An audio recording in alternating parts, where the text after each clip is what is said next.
네, 아, 우리 태혁옥주 부부 참 열심히 준비해서 나눠줘서 너무 고맙죠. 예, 정말 긴장하고 옥주가 평소에 대화하면 훨씬 목소리가 커요. 근데 이게 뭘 읽으니까 이 많은 사람 앞에서 너무 긴장을 한 것 같은데 우리 격려로 좀 박수를 두고 싶습니다. 네. 모든 형제자매들이 저는 정말 특별하고 소중합니다만 또 우리 태혁이나 옥주가 어, 그 안양에서 매주 오거든요. 일도 참 바쁘고 그런데도 이렇게 꾸준히 믿음 가운데 함께 교제하는 모습이 늘 격려가 됩니다. 아, 오늘 말씀 바로 좀 들어가 볼까요? 네. 오늘 설교 말씀은 원수를 사랑하라. 원수가 이게요. 20대 성경 공부하는 사람들은 별로 이 원수 개념이 없어요. 그런데 결혼하신 분들은 공부하다 보면 원수가 꼭 있더라고요. 자, 오늘 왼수예요? 저걸 왼수로 써놓을 걸. 제목만 보시고 열광적인 환호를 해주시니까 몸둘 바를 모르겠네요. 내용은 더 할 겁니다. 자, 네, 자 오늘 최근에 제가 한 2월 달부터 산상수훈 말씀을 가지고 많이 고민하고 묵상하는 가운데 있습니다. 또 몇몇 형제들하고 모여가지고 벌써 3번에 걸쳐서 산상수훈의 내용을 갖고 몇 시간씩 토론도 하고요. 말씀이 글쎄요, 이렇게 쓱 읽으면 또 다 아는 것 같은데요. 또 한 번 더 들어가서 고민하면 정말 많은 내용이 있고 그 스토리가 얼마나 풍성한지 모릅니다. 그래서 우리 교회 형제자매들 모두 뭐 생활하시는데 바쁘고 직장 일도 바쁘고 하지만 함께 이런 고민과 토론을 많이 하는 시간들이 늘었으면 하는 생각입니다. 오늘은 제가 이 말씀들을 구절구절 다 설명하고자 하는 건 아니니까 쭉 같이 보시면서 함께 굵직굵직한 내용 한 2가지만 말씀 나누도록 하겠습니다. 5장 38절로 42절 말씀인데요. 우리가 한번 읽어보도록 하겠습니다. 시작. 눈은 눈으로 이는 이로 갚아라 하고 말한 것을 너희는 들었다. 그러나 나는 너희에게 말한다. 악한 사람에게 맞서지 말아라. 누가 내 오른쪽 뺨을 치거든 왼쪽 뺨마저 돌려대어라. 너를 걸어 고소하여 내 속옷을 가지려는 사람에게는 겉옷까지도 내주어라. 누가 너더러 억지로 오리를 가자고 하거든 심리를 같이가 주어라. 내게 달라는 사람에게는 주고 내게 꾸려고 하는 사람을 물리치지 말아라. 아멘. 48절까지 후반부에 보겠지만 오늘 전반부만 한번 보도록 하겠습니다. 첫 번째는 왼뺨도 돌려대어라 이렇게 이야기를 하고 있습니다. 우리가 이 부분의 말씀은 너무 잘 아는 말씀이죠. 눈은 눈으로 이는 이로 갚아라 하고 말한 것을 너희는 들었다라고 주님이 말씀하셨습니다. 산상수훈, 흔히 이제 팔복이라고 이야기하는 마태복음 5장 1절로부터 나와 있는 이 말씀들은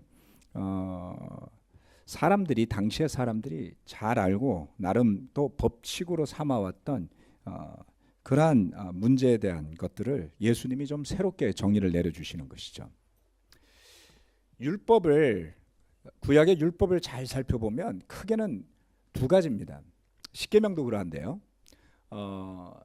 하나는 우리와 하나님과의 관계이죠. 우리가 어떻게 우리와 하나님과의 관계에서 거룩하게 살 것인가 라는 것이 큰 주제고요. 그 다음 2번째는 우리 서로 간의 관계 속에서 어떻게 거룩하게 살 수 있겠느냐라는 것이 율법의 사실은 전부입니다.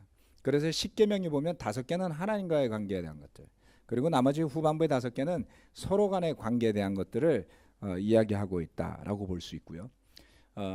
모세오경 전체를 통틀어서 흔히 토라라고 부르는 그 책 가운데 있는 그 율법 내용들은 다 그와 같은 것들을 중심으로 기록하고 있습니다. 그래서 이 예수님 당시에 유대인들에게 있어서 그와 같은 말씀을 공부하는 것은 구약의 말씀, 하나님과의 관계, 서로와의 관계를 공부하는 것은 아주 중요했습니다. 오늘날도 보면 우리나라 대부분 그 정치인들이 대체로 법을 공부한 사람들이 많죠. 우리처럼 법을 잘 모르는 사람들은 대체로 당하고 살고, 법을 잘 아는 사람들은 대체로 그것을 잘 이용해서 잘 사는 모습을 볼 수 있습니다. 마찬가지로 유대인들도 그처럼 성공하고자 하면 아이들에게 그 법을 가르쳤어야 되는데, 그 법은 다름 아닌 성경에 나오는 율법, 토라라고 부르는 성경 말씀들이었습니다. 우리나라 옛날에, 요즘은 뭐 전부 학교를 보내고 있습니다만, 옛날에 조선시대 때는 아이들을 어디다 보냈나요? 서당에 보냈죠. 그래서 서당에 보내면 아이들이 가서 뭘 배웁니까? 서당 가서 천자문 배우고요. 또 우리 혹시 서당 다녀보신 분 계세요, 이 가운데? 작년부 어르신들 다녀보신 분? 박영선 선생 다녔었어요? 서당 가면 뭐 가르칩니까? 천자문, 또 그 다음은 명심보감 가르치죠. 예. 그 다음 또 뭐 가르칩니까? 명심보감하고 바로 사서상경 넘어가나요? 예. 자, 서당을 다니신 분이 우리 가운데 있네. 와우. 한문 모르면 박영선 형제에게 물어보십시오. 아멘. 서당에 가면 천자문을 가르치는데, 이 천자문에는 동양 철학의 기본 원리가 들어 있습니다. 그리고 명심보감을 공부하고, 그리고 성공하고자 한다면 사서상경을 모름지기 공부했어야지 되죠. 문경 옆에 있는 영주라는 동네를 가보면 거기에 이제 소수서원이라는 서원이 있습니다. 그 서원 안에 들어가 보면 선비들의 일과표가 나와 있는데 새벽 4시부터 시작을 해요. 제가 가서 보면서 사관학교 훈련 보다가 더 혹독한 훈련을 하는 데가 서원 훈련이었어요. 그 사람들이 소백산 줄리를 바라보면서 오로지 입신 양명을 꿈꾸며 날마다 그 사서 삼경을 놓고 토론한 겁니다. 그래서 수준이 이르면 이제 과거를 보러 올라가겠죠. 그런 것처럼 유대인들에게 있어서 공부를 하고자 한다면 미드라시 학교라는 학교를 어린 시절에 보냅니다. 그 미드라시라는 것은 주석을 의미해요. 성경 해설서. 그래서 성경에 회당이라는 곳이 많이 나오죠. 그래서 회당마다 그와 같은 서당 같은 학교를 운영을 했다고 합니다. 그래서 어린아이들에게 공부를 시키고자 하는 부모들은 그 학교를 보내죠. 그곳에서 아이들이 성경에 대한 기초를 배우고, 그리고 좀 더 진학하면서 보다 더 본격적인 똑똑한 아이들은 율법 교사가 되기 위해서 이제 토라 공부를 하는 반으로 진출을 하게 되고, 거기에서 또 수재들을 뽑아서 바리새인으로 양성을 하고 하는 그런 과정들이 있었다고 합니다. 그런데 예수님이 산상수훈에서 가르친 내용은 바로 그들이 학교에서 배우는 그러한 토론의 내용이기도 했을 겁니다. 다만 그렇기 때문에 사람들이 이 내용을 전반적으로는 알고 있었을 거예요. 우리가 서당을 못 가본 사람도 하늘천 따지는 알잖아요. 천지 현황까지는 아시죠? 네? 그래요? 네. 거물현 누루황 요까지잖아요. 천지 현황입니다. 그게. 네? 그 다음을 제가 한 2년 전에 공부했는데 까먹었어요. 지부집주. 네. 우주는 넓고 뭐 이렇게 그 다음에 나오는 내용이 있는데요. 그래서 사람들이 이 정도는 알고 있었단 말이에요. 눈에는 눈, 이에는 이 정도는 다 아는 내용이었다 이거죠. 예. 그런데 예수님이 가르쳤던 것은 참신했어요. 예. 뭐라고 가르쳤냐면 이 구절에 대한 부분에서 추가로 좀 보도록 하겠습니다. 자, 이 눈에는 눈, 이에는 이로 갚아라고 한 것은 저기 옆에 적어놨죠. 옆에 줄을 붙여놨습니다. 출애굽기 21장 가고 레위기 24장 가면 나오는 내용이에요. 그런데 출애굽기 21장 말씀을 가보면 다투는데 여기에 보면 그 여자가 다쳤으면 이렇게 이야기를 하죠. 가해자에게 목숨은 목숨으로, 눈은 눈으로, 이는 이로, 손은 손으로. 그래서 눈에는 눈, 이에는 이라는 게 뭐냐면 임신한 여자하고 싸우다가 다치게 하면 이렇게 된다는 이야기예요. 그러니까 임신한 여자랑 싸우시면 안 돼요. 중요하죠. 그렇죠? 그런데 여기에서부터 뻗어져 나와서 그 구역의 이 다툼, 사람들 간의 다툼에서 벌어진 문제를 놓고 당시에는 제사장이 판결을 내렸고요. 예수님 시절에는 공회라는 것이 만들어져서 산헤드린이라는 한 70명 정도로 구성된 그 의회에서 최종 판결을 내리도록 되어 있었습니다. 그런데 이 정신을 살펴보면 이 관계에서 다툼이 벌어질 때 그 함축되어져 있는 이 토라의 가르침, 구약 성경의 그 율법이라고 하는 토라의 가르침의 핵심은 우리가 흔히 사용하는 말로 그냥 정당방위예요. 누가 너를 공격하면 너도 거기에 맞서서 싸워서 너를 보호해라. 이런 정당방위 개념이 일반적인 정의, 공평함이라고 정의 내려져 있었던 겁니다. 그런데 예수님은 전혀 다른 해석을 내립니다. 악한 사람에게 맞서지 말아라 라고 말씀하셨어요. 정말 그럴 수 있을까요?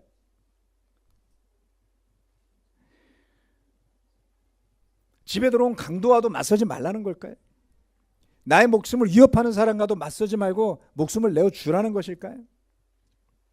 그렇게 볼 수도 있습니다. 그런데 조금 전에 읽었던 마태복음 5장 38절로부터 42절에 나와 있는 이 말에 악한 사람이라고 하는 것은 무엇을 의미하는지를 생각해 볼 필요가 있습니다. 이 악한 사람은 도대체 누굴까요? 여러분 누구에게 뺨 맞아본 적 있습니까? 네, 저도 뺨 평생 2번 맞아봤습니다. 한 번은 수학 선생님한테 중학교 1학년 때 삼각자로 틀려서 한 번 맞았고요. 뭐 당시 안 맞은 사람들이 있었나요? 공부 잘하는 사람들은 안 맞았겠죠. 네, 장교로 근무할 때 한 번은 일찍 사관을 쓰고 있는데 일찍 사령한테 한 번 맞은 적이 있었습니다. 정말 그때는 분노했었죠, 제가. 그런데 나를 뺨 때리는 사람은요, 나를 모르는 사람이 아니에요. 그죠? 아는 사람이라고요. 갑을 관계에 있든지 계약 관계에 있든지 투자 관계에 있든지 아니면 친한 관계에 있든지. 누가 여러분에게 고소를 해서 속옷까지 달라는 사람이 있겠습니까? 모르는 사람이요? 아니죠. 누가 여러분에게 억지로 오리를 걷자고 하겠습니까? 누가 여러분에게 빌려 달려고 하고 자꾸 뭘 달라고 하겠습니까? 모르는 사람이 아닙니다. 그런데 예수님은 그 사람을 악한 사람이라고 했어요.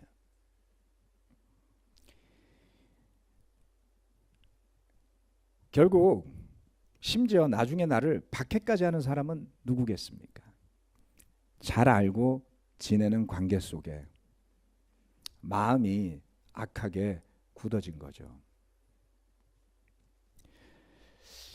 참 이 말씀을 잘 살펴보면 참 사는 게 고달프다라는 생각이 첫 번째 들었어요.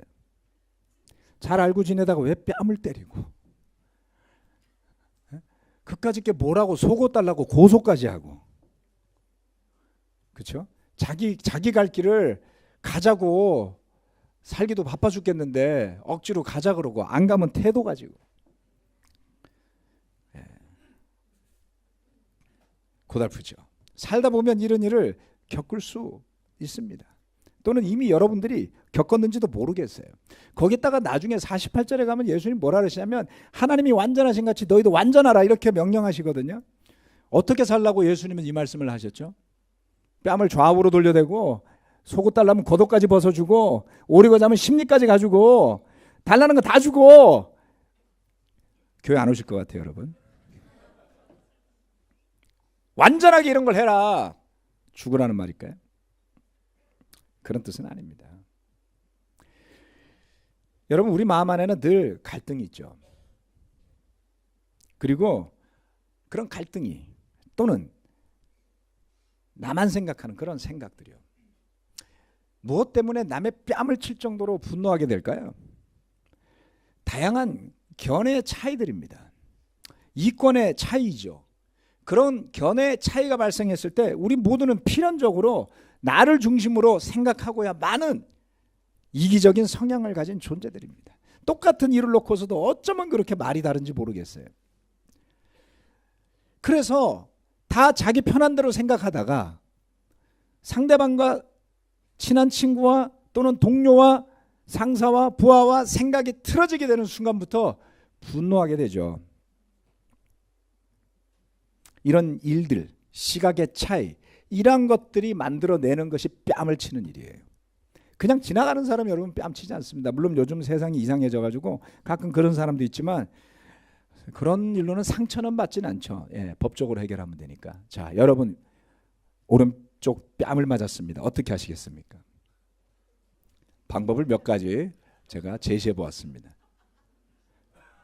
나도 왼팔로 똑같이 상대방의 오른쪽 뺨을 친다. 오른쪽 뺨이니까 왼팔로 친 거잖아요. 이렇게 돌려갖고 치진 않았겠죠? 아니야. 나는 왼팔이 약해서 나는 오른팔로 더 세게 상대방의 왼쪽 뺨을 친다.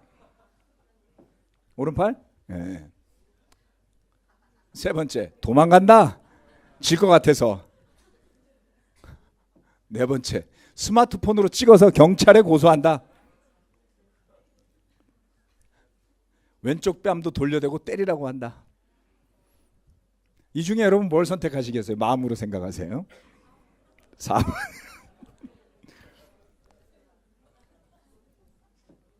왜 왼손으로 뺨을 때렸을까요? 유대인이 왼손잡이가 많아서요? 문화마다 조금씩 다른데요. 인도 사람들은 한 손으로 화장실에 가서 늘 한 손으로 닦는다 그래요. 화장지도 안 쓰고. 그래서 밥을 먹을 때는 반드시 반대편 손으로만 먹는답니다. 제가 근데 그게 오른쪽인지 왼쪽인지 늘 까먹어요. 무슨 이야기냐면 인도 사람 앞에서 밥을 먹을 때 손가락으로 먹어야 맛이 있다 그러거든요. 그 사람들은 카레를 막 이렇게 섞어서 손으로 먹더라고요. 지저분하다고 생각하지 마세요. 문화니까. 그런데 우리가 잘못된 손가락으로 그걸 먹고 있으면 굉장히 주변에 혐오를 느끼게 하겠죠. 마찬가지로 유대인들도 이 왼쪽 손을 부정하다고 여겼다고 해요. 그래서 심지어는 왼쪽 손을 들어갖고 무슨 손짓을 해도 굉장히 모욕적인 언사라고 합니다. 그런데 왼손을 들어서 오른쪽 뺨을 때렸다는 것은 정말 수치스러운 일을 당하는 것이죠. 여러분, 이러한 예수님이 하신 말씀들은 그렇게 해주고 싶지 않은 일들이에요. 그런데 그와 같은 상황, 입장을 바꾸어서 생각하면 그렇게 뺨을 치고 고소를 하고 오리를 가고 심리를 가자고 하는 사람들의 심리는 뭐겠습니까? 그 나름의 입장에서 억울함을 드러내고 소리를 치면서 상황을 자기 나름으로 공정하게 되돌리는 노력을 하는 중이에요. 그것도 굉장히 열심히. 그렇죠? 그래서 사실은 우리가 뺨을 맞는 입장이 되기도 하지만 우리가 남의 뺨을 치는 입장도 늘 되고 있더라는 겁니다. 내 입장에서, 내 생각에서 공정함을 실현하고 싶은 거죠. 그 결과물이 뺨을 치고 고소하고 억지 부리는 일입니다, 여러분. 그 일은 눈에는 눈, 이에는 이로 해결되지 않더라는 겁니다. 예수님은 우리가 생각하는 그 당시에 유대인이 생각해왔던 공정함에 대한 정당방위에 대한 생각을 바꾸라고 하신 거예요. 살던 대로 생각하지 말아라. 내 입장에서 아무것도 손해보지 않으려고 하는 것이 공정한 것이 아니라 기꺼이 손해를 입더라도 형제를 얻는 것이 하나님께서 하시는 일이다. 두 번째는 원수를 사랑하라. 5장 43절로 48절까지 말씀입니다. 좀 길죠. 쭉 한번 읽어봅시다. 마태복음 5장 43절로 48절 시작. 내 이웃을 사랑하고 내 원수를 미워하여라 하고 말한 것을 너희는 들었다. 그러나 나는 너희에게 말한다. 너희 원수를 사랑하고 너희를 박해하는 사람을 위하여 기도하여라. 그래야만 너희가 하늘에 계신 너희 아버지의 자녀가 될 것이다. 아버지께서는 악한 사람에게나 선한 사람에게나 똑같이 해를 떠오르게 하시고 의로운 사람에게나 불의한 사람에게나 똑같이 비를 내려 주신다. 너희를 사랑하는 사람만 너희가 사랑하면 무슨 상을 받겠느냐? 세리도 그만큼은 하지 않느냐? 또 너희가 너희 형제 자매들에게만 인사를 하면서 지내면 남보다 나을 것이 무엇이냐? 이방 사람들도 그만큼은 하지 않느냐? 그러므로 하늘에 계신 너희 아버지께서 완전하신 것 같이 너희도 완전하여라. 이웃을 사랑하고 원수를 미워하여라 라고 말한 것을 너희가 들었다 그랬어요. 그래서 레위기 19장 18절 말씀을 적어놨습니다. 레위기 19장 18절을 찾아보면 딱 그렇진 않아요. 레위기 19장 18절 말씀입니다. 한번 읽어볼까요? 시작. 한 백성끼리 앙심을 품거나 원수 갚는 일이 없도록 하여라. 다만 너는 너의 이웃을 내 몸처럼 사랑하여라. 나는 주다. 원수를 미워하여라가 어디 있어요? 내 이웃을 사랑하라 그랬죠. 그건 있죠. 그런데 레위기 말씀 뭐라고 이야기했습니까? 앙심 품거나 원수 갚지 말라 그랬어요.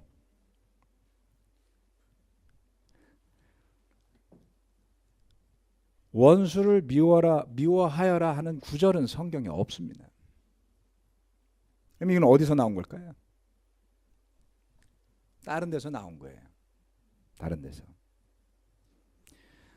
예수님이 활동하던 시대에 우리가 잘 아는 바리새파 사람들이 예루살렘에 한 6,000명 있었답니다. 6,000명. 사두개인이라고 하는 사람들이 한 2,000명 살았답니다. 제사장과 로마 측에 친하게 지내면서 권력을 누렸던 사람들이죠.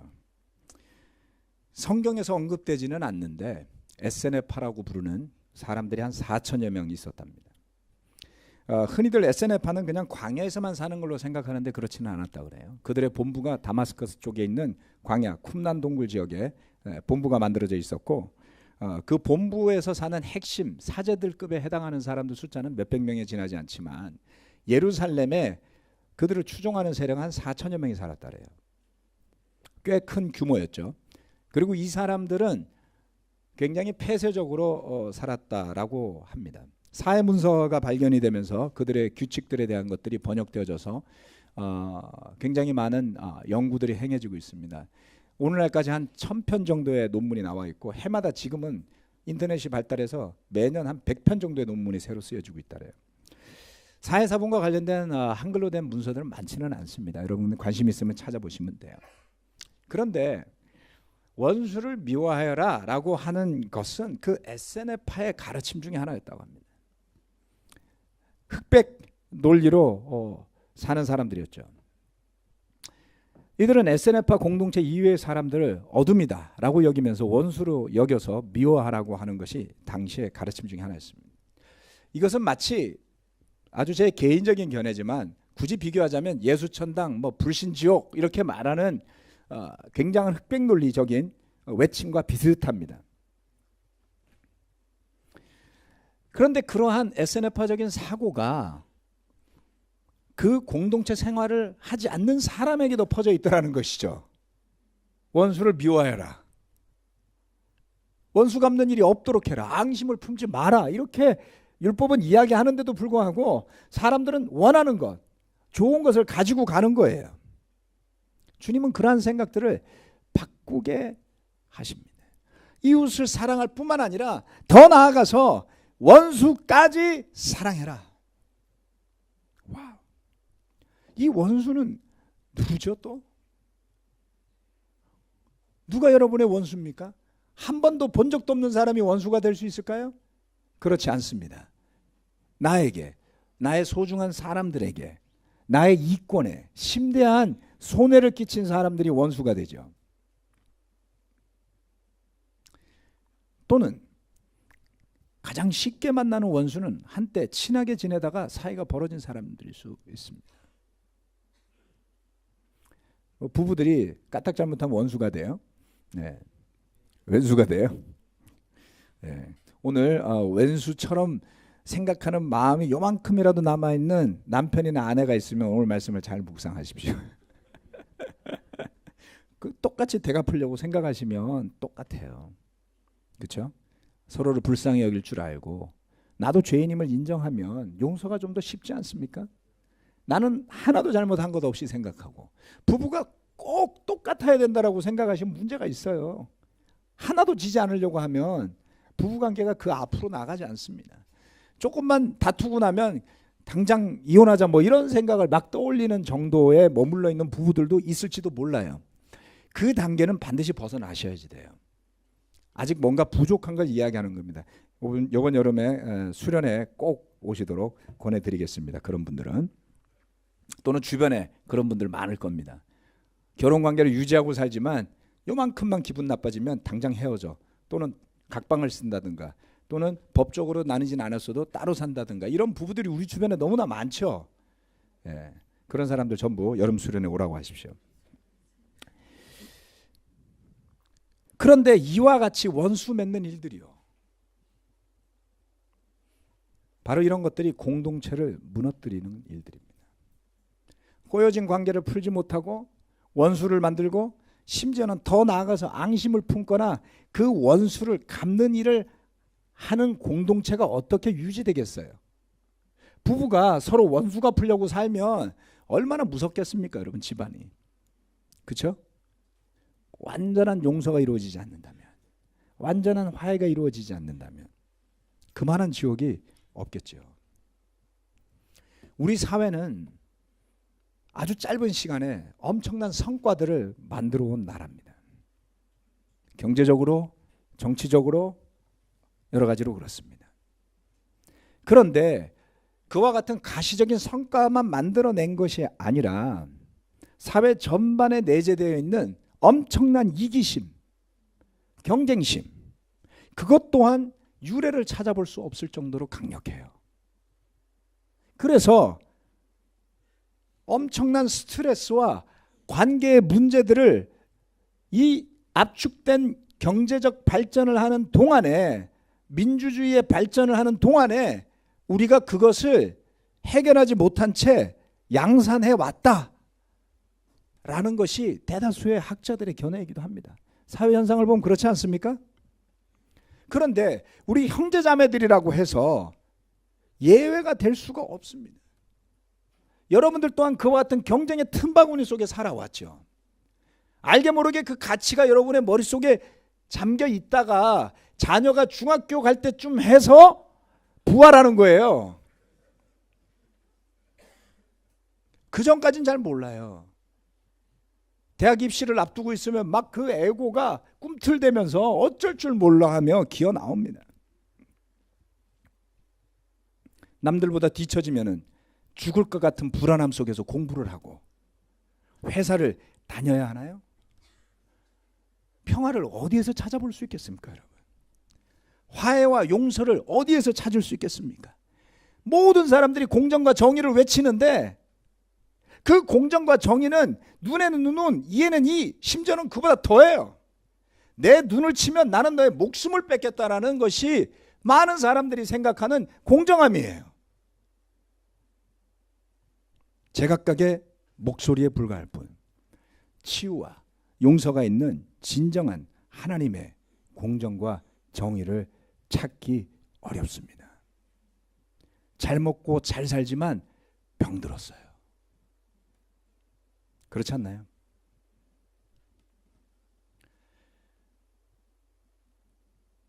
다시 한번 이 구절을 읽어봅시다. 46절로 48절 시작. 너희를 사랑하는 사람만 너희가 사랑하면 무슨 상을 받겠느냐? 세리도 그만큼은 하지 않느냐?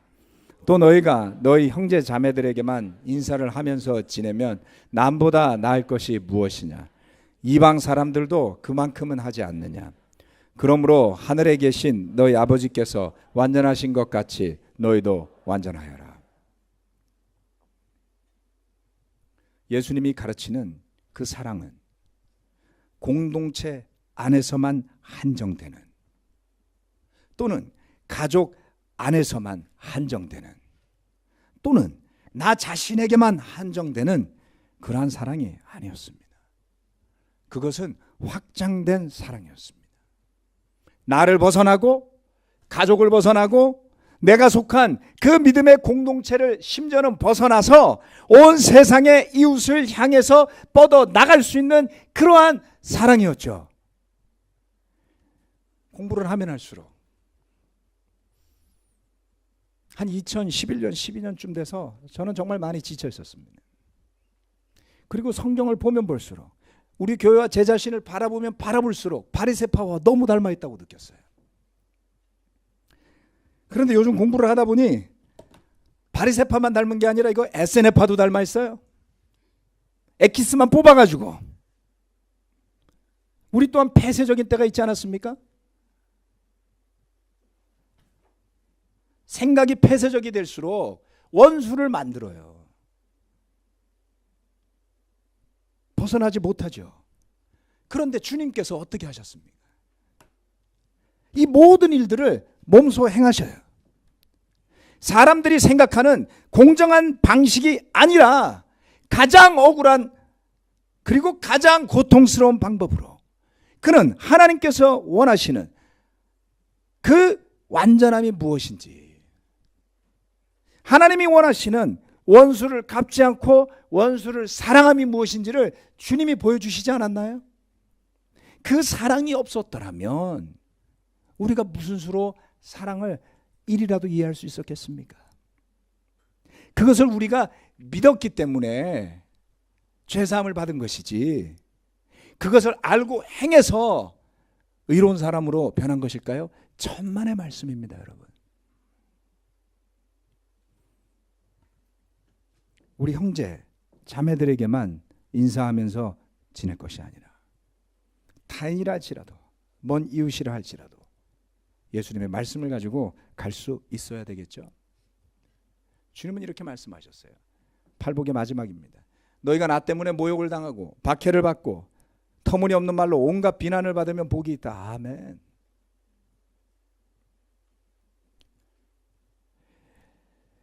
내 스스로의 의지로 오른뺨을 맞은 뒤에 내 스스로의 의지로 왼뺨을 돌려댄들 여러분 마음이 해결될 리가 없어요.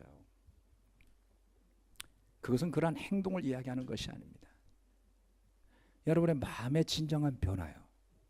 용서하지 못한 채 응어리로 간직하고 있는 풀리지 못한 부부관계의 고통들이요.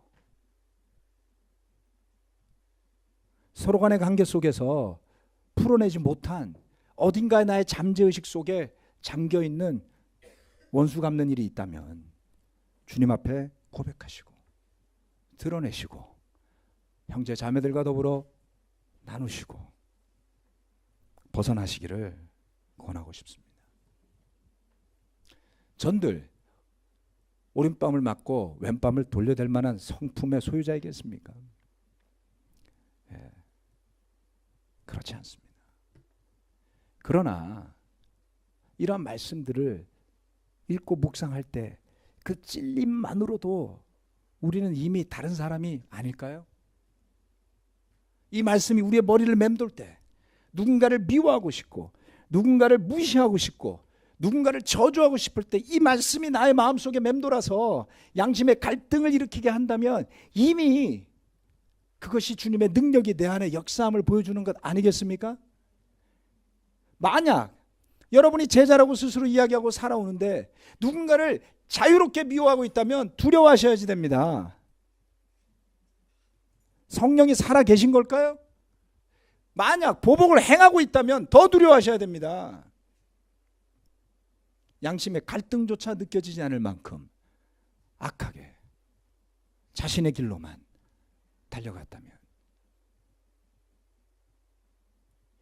그런 분이 우리 가운데 또 우리 주변에 있다면 그들에게 필요한 사람은 눈에는 눈, 이에는 이로 갚는 사람이 아니라 왼쪽 뺨을 돌려대며 십자가에서 자신의 생명까지 내어주시는 예수님 없이는 치료받을 수 없는 악한 질병에 걸린 것이겠죠. 주님의 십자가의 아래로 다시 나아갑시다. 저와 여러분이 누리는 어떠한 관계의 축복이건 우리의 성품 때문에 누린다고 착각하지 맙시다. 예수님 앞에 자신을 내려놓고 내가 죄인임을 고백하며 그 은혜의 물에서 다시 나와서 그것이 여전히 내 안에 살아있기 때문에 감사한 것이지, 우리의 에고, 죄 그 자체는 여전히 꿈틀거리고 있을 겁니다. 착각하지 말고 주님을 더 중심에 모시는 삶으로 나아가시기를 부탁드리고요. 말씀 마치도록 하겠습니다. 아멘.